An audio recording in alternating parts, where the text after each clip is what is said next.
Εδώ βλέπουμε και μια στάση λεωφορείου, το λεωφορείο μόλις έφυγε.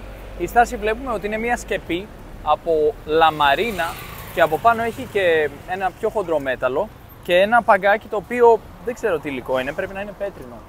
Ναι, δείτε μια ανοιχτή κάπως στάση λεωφορείου. Και έχουμε και ένα μουσείο. Ναι, εδώ στο αριστερό μας χέρι διάβασα ότι είδα στο Google Maps ότι υπάρχει ένα μουσείο, οπότε πάμε να ρίξουμε μια ματιά. Φτάσαμε στο μουσείο, αλλά δυστυχώς είναι κλειστό, θα το υποκαπνίσουν, δεν ξέρω πώς να το μεταφράσω. Είναι Cerrado por Fumigación, δηλαδή θα το ατμίσουν. Τώρα δεν ξέρω πώς μεταφράζεται, αν μπορεί κάποιος να με βοηθήσει. Λογικά είναι ένας τρόπος να καθαρίσουν το χώρο. Δεν το έχω ξαναδεί σαν ανακοίνωση αυτό σε κάποιο χώρο. Το κλείσανε λοιπόν για να το καπνίσουν. Τι μουσείο είναι όμως? Είναι μουσείο ντόπιας ιστορίας, ιστορία regional. Έτσι θα μαθαίνουμε και 5 πράγματα για τον τόπο, αλλά κρίμα που είναι κλειστό. Εδώ βλέπουμε την τράπεζα της Φορμόσας.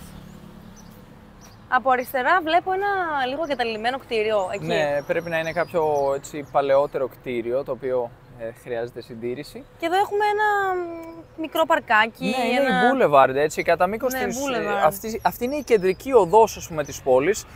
Μέσω αυτής της οδού ήρθαμε κι εμείς, έτσι μπήκαμε στην πόλη και φτάνει μέχρι την Κωνστανέρα, δηλαδή μέχρι το ποτάμι αυτή η οδός. Ωραία, πάμε να περάσουμε τη διάβαση.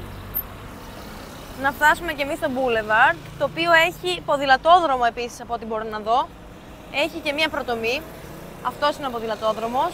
Εδώ βλέπουμε την προτομή. Είναι ο πρώτος κυβερνήτης εδώ της Φορμόσα. Δεν βλέπω το όνομά του, είναι λίγο κακογραμμένο όντως. Νομίζω, αν δεν κάνω λάθος, είναι ο Ουμπέρτο Παλμέτλερ. Λοιπόν, εδώ βλέπουμε και δύο όμορφα πουλάκια.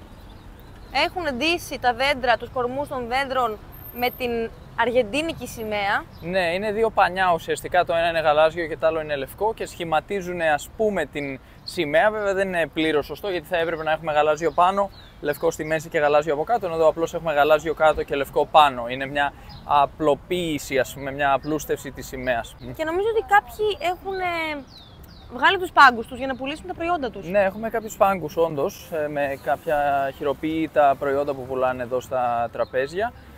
Οι άνθρωποι εδώ βγαίνουν λίγο πιο αργά, μας είπανε, γιατί έχει ζέστη το μεσημέρι και έτσι σιγά σιγά το απόγευμα αρχίζει να κινείται περισσότερο η αγορά, ας πούμε, τέλος πάντων τώρα μιλάω για αυτό το παζάρι εδώ, ας πούμε, με τα προϊόντα, αλλά ταυτόχρονα και για τα εστιατόρια, για τα μπαρ κλπ. Που οι άνθρωποι βγαίνουν αρκετά αργά. Γνωρίζουμε βέβαια και από την τελευταία φορά που επισκεφθήκαμε την Αργεντινή ότι είναι αρκετά νυχτοπούλια οι άνθρωποι. Εδώ βλέπω και μια προτομή ενός στρατηγού, αρκετά επιβλητική που περάσαμε μόλις τώρα.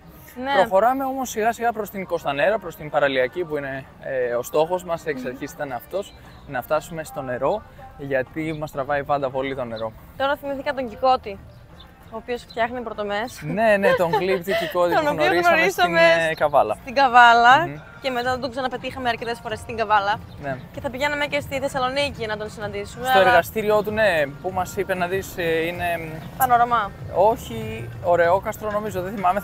Την επόμενη φορά που θα είμαστε στη Θεσσαλονίκη όμως θα τον πετύχουμε σίγουρα. Και βλέπουμε εδώ λίγο πριν φτάσουμε στο ποτάμι, μια τελευταία προτομή, την βλέπουμε από πίσω βέβαια εμείς.